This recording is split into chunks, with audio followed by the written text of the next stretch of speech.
তো করতেছি বিদেশে গেলে না আর টাকার পয়সা কোনো কোনো টেনশন হইব না আমার। সব টাকা আমি মাসে মাসে দিয়ে দেবো। শোনো, আমি আর অপেক্ষা করতে পারবো না। না না, আজকেই তুমি টাকা দিবা।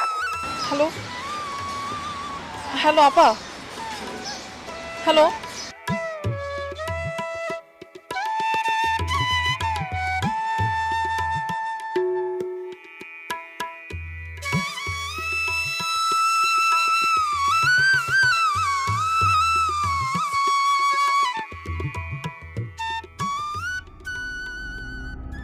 ভাবি সালাম আলাইকুম।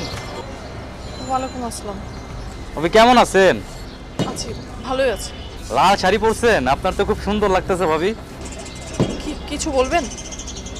ভাবি, যার জন্য আপনার কাছে আসা, বড় ভাই কইছে আপনার একটু দেখা করতে। কেন? ওই যে